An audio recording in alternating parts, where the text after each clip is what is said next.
Starting with GIT 75 minutes का video है, 40 minutes में ख़त्म करना है। ओके, तो पहले तो लेयर्स ऑफ जीआईटी।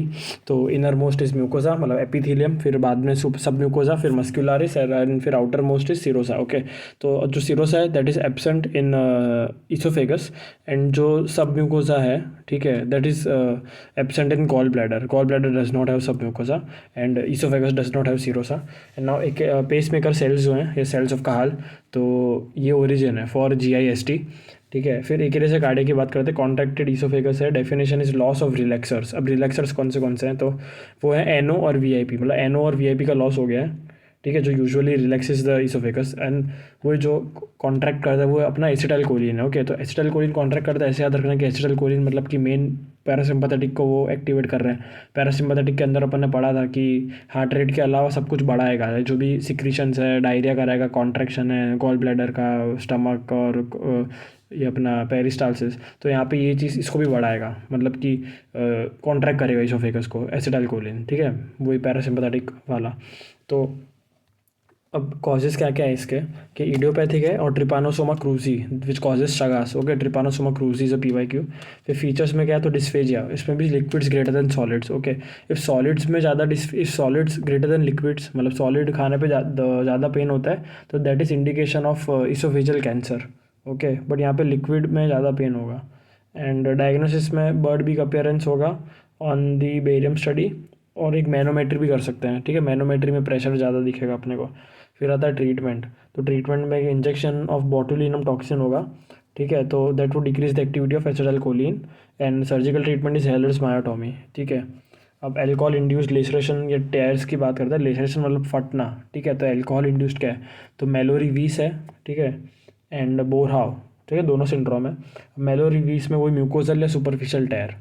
ओके, क्योंकि लाइक अंदर से फट रहा है तो सिर्फ म्यूकोसा ही इन्वॉल्व है। लाइक आप समझोगे अगर बाहर सेरोसा तक चला गया, मतलब कि और 4 लेयर फट गई है, तो वही कि सिर्फ म्यूकोसल या सुपरफिशियल टायर है इसके अंदर, यानी लॉन्जिट्यूडनल टायर है। ओके, लॉन्जिट्यूडनल है एंड अल्कोहल इंड्यूस्ड है। Okay, and this is below the GE junction, gastro oesophageal junction, below the GEJ। Okay, this is below. इसका निमोनिक हो गया मेलोरी, तो M फॉर म्यूकोसल टेयर, फिर AL से alcohol हो गया, फिर LO से लॉन्जिट्यूडनल, और ठीक है, और लोअर मतलब बिलो दी GEJ। एंड फिर आता है बोरहाउ सिंड्रोम। तो बोरहाउ भी क्वेश्चन है, यहाँ पे फुल थिकनेस टेयर है, all layers are involve. Okay, and this is about the GEJ। Okay, like about the GEJ 2.5 centimetre ऊपर होगा।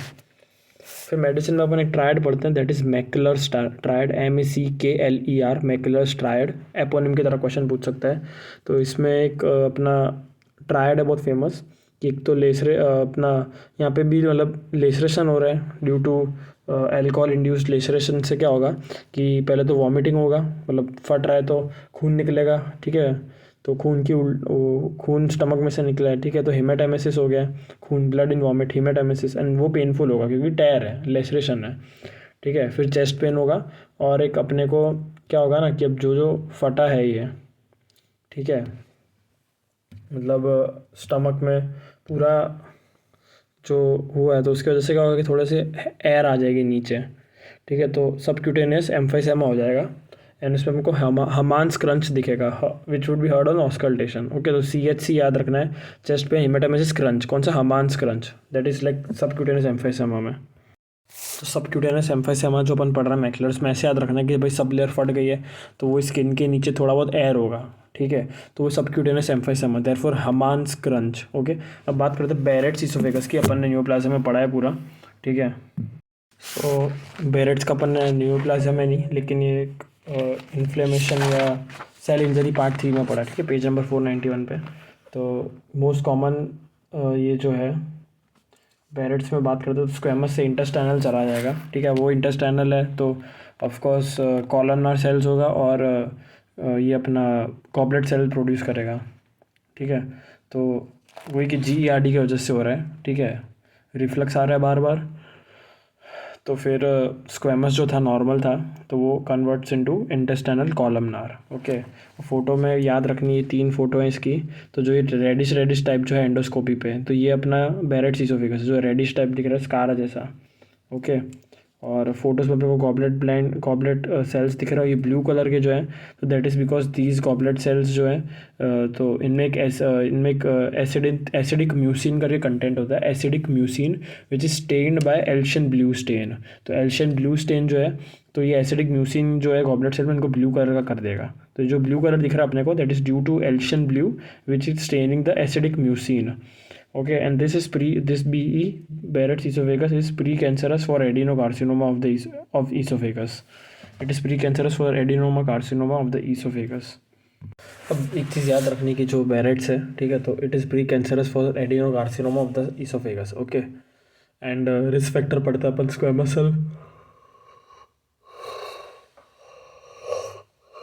रिस्क फैक्टर पढ़ते हैं अपन स्क्वेमस सेल कार्सिनोमा और एडिनोकार्सिनोमा के, ठीक है।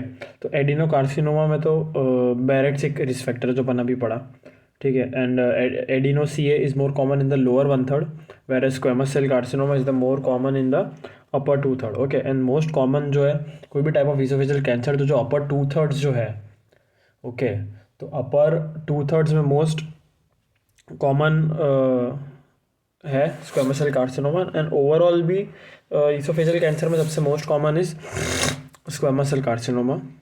फिर risk factor of squamous cell carcinoma of the esophagus is ABCDE। तो अल्कोहल मतलब साथ में स्मोकिंग आ गया, फिर beverage, celiac, drugs, radiation, epidermolysis bullosa, human papilloma virus, फिर टाइलोसिस पाल्मारिस एट प्लांटारिस मतलब thickening of arms and soles, फिर प्लमर विंसन सिंड्रोम एक PYQ है, ठीक है। इसका दूसरा नाम है सिडेरोपेनिक डिस्फेजिया। तो नाम में आ गया सिडेरोपेनिक डिस्फेजिया, मतलब कि क्या है कि या तो एक तो एनीमिया हो गया सिडेरोब्लास्टिक, मतलब सॉरी आयरन डेफिशिएंसी एनीमिया, फिर ईसोफेजियल वेब्स इसलिए डिस्फेजिया हो रहा है, और एट्रोफिक ग्लॉसाइटिस, ठीक है, टंग में। फिर आता है कैरेटिन पल्स, डायग्नोस्टिक है इसका, ठीक है, seen in all squamous cell carcinoma, मतलब कोई भी कहीं का भी हो, मतलब लंग का हो कि ईसोफेगस का स्क्वेमस सेल कार्सिनोमा हो, कैरेटिन पल्स तो दिखेंगे ही दिखेंगे, ठीक है। फिर बैरेट्स में दिखते हैं, बैरेट्स के स्लाइड में अपने को दिख रहा है बहुत सारे ग्लैंड्स बने हुए हैं, ठीक है, तो ये बैरेट्स का है। और HPV रिस्क फैक्टर है स्क्वेमस सेल कार्सिनोमा के लिए। HPV का ऐसे याद रखना है कि जहाँ पे भी स्क्वेमस एपिथेलियम प्रेजेंट है, okay, like cervix, oesophagus, anal canal, skin, तो यहाँ सब पे स्क्वेमस एपिथेलियम प्रेजेंट है, तो यहाँ सब पे भी ह्यूमन पेपिलोमा वायरस कराएगा, ओके। तो वही अपर 2/3 में most common cancer is squamous, and lower 1/3 में most common cancer is adeno CA।